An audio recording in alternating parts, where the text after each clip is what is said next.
Hey everybody, Jason Burmis here, and Epstein, intelligence, and the Clintons are kind of back in the news cycle. There still has been really, in my opinion, no mainstream, in-depth reporting on the subject whatsoever. What does that tell you? There's been no investigation, really, aside from that initial first couple of weeks after Epstein committed suicide for the second time. Remember? I mean, he tried once and failed, apparently, and then the second time got it right. Bill Barr and I believe it's an ABC News anchor, they get to joke and laugh about it because it's hilarious, right? We've played that clip so many times. Now, we've had none of that.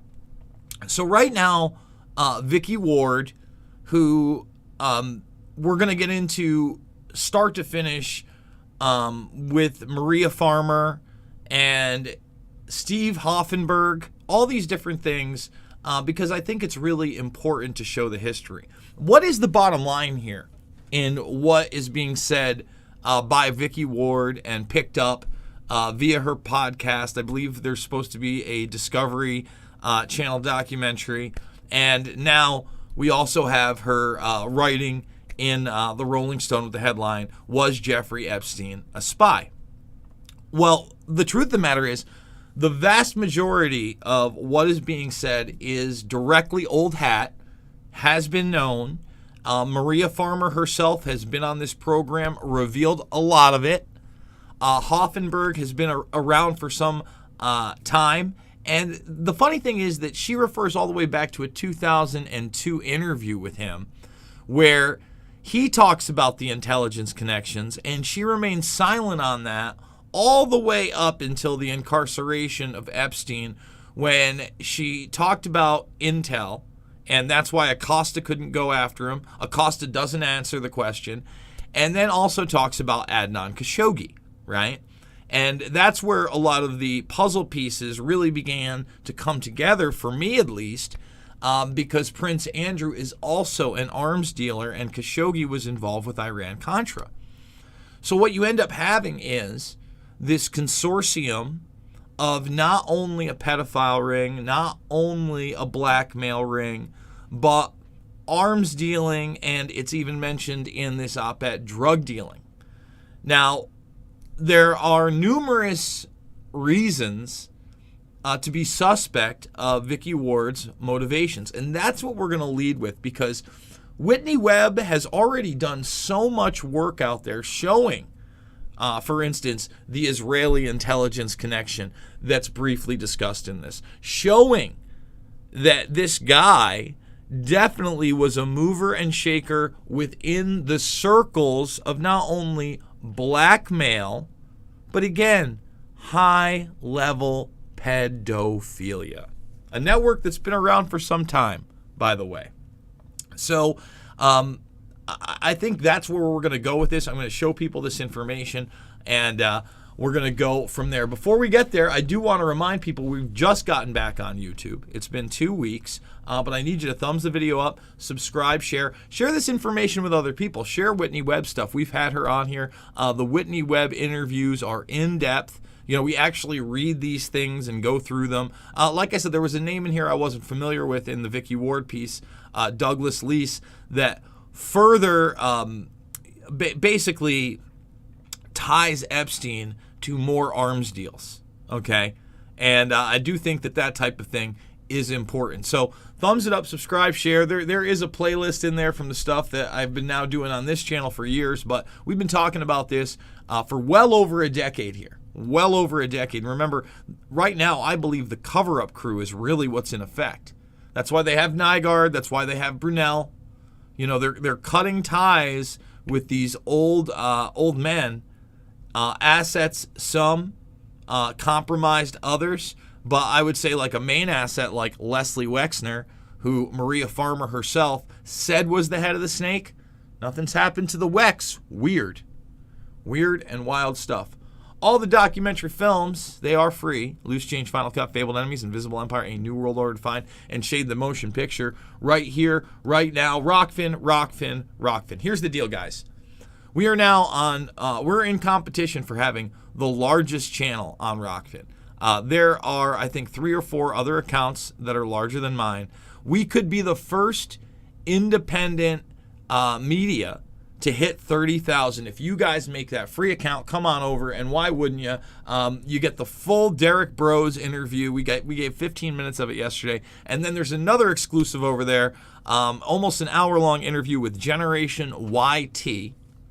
So those are exclusives, a reason to do it. Tell people about the platform. Even if you don't want to financially support me by becoming a premium member, although it's a great deal, and now you can get a year long, by the way, for $99, lock it in, which is awesome. You save $20 for the year, and then you really support me by making that. It's basically a yearly donation towards the channel. It rocks, man. And we give away the vast majority of our stuff for free. There's some bonus stuff, but there's so much here that you missed in the last 2 weeks if you're just YouTube. Okay? So let's get into it. Let's start with Maria Farmer. As far as we know, Maria Farmer, on record, at least as far as Epstein victims, is the first person to ever come out against Epstein and file charges. Now, there are a lot of possibilities out there that maybe somebody prior to that filed charges against Epstein and we don't know because they weren't vocal, right? Or after that as well.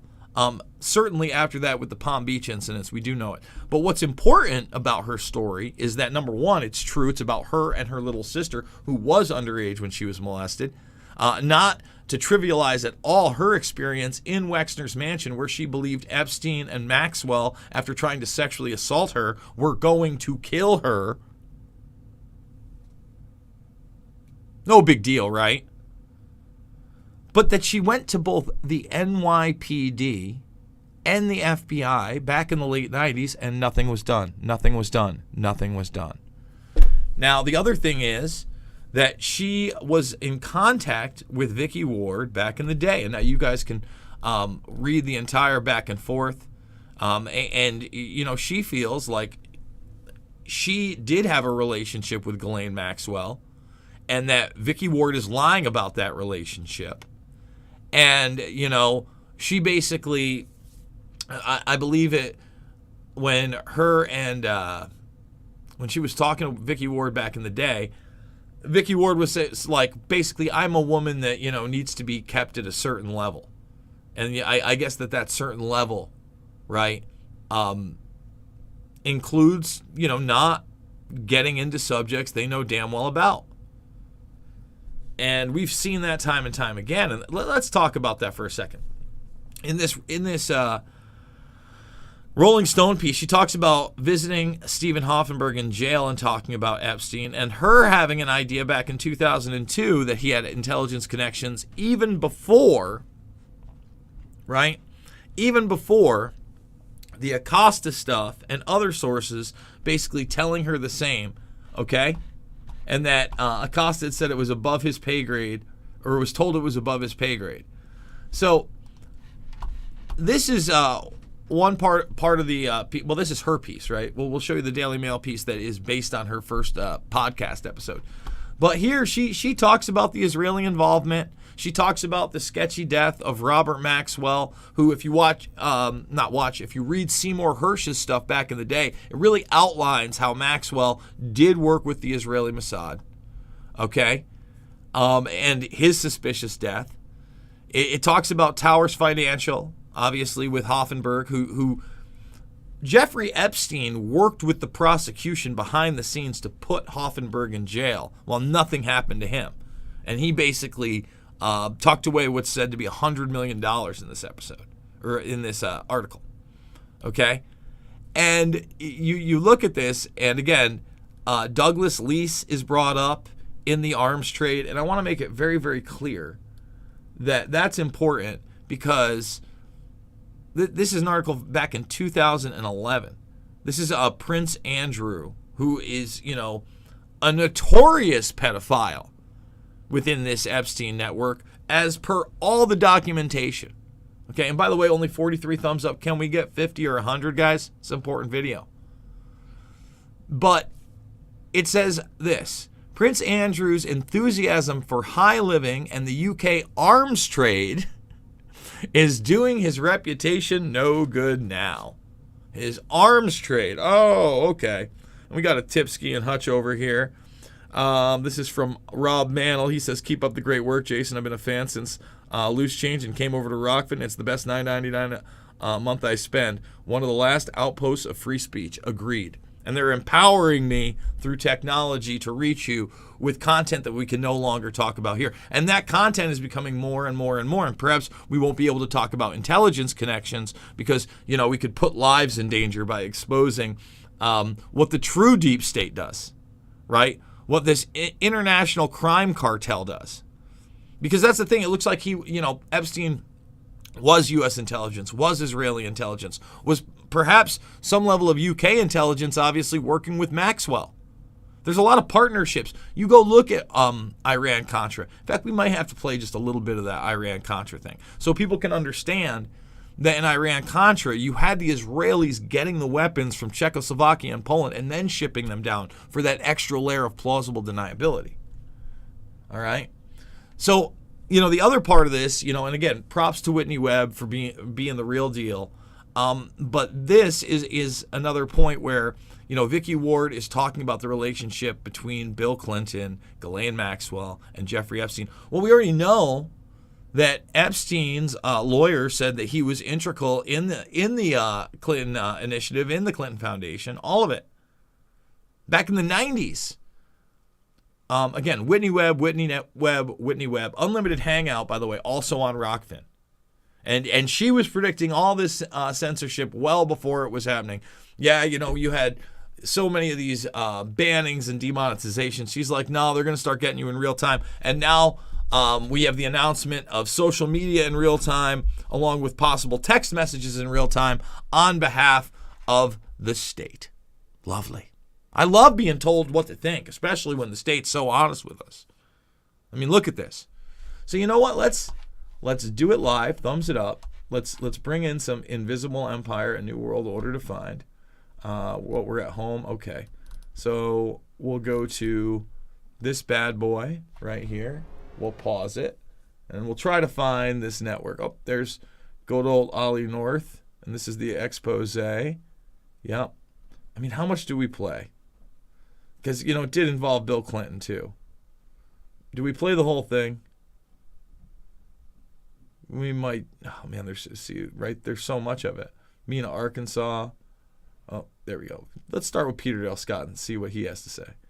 Because, he is the guy that coined the term deep state, by the way. So let's do it up.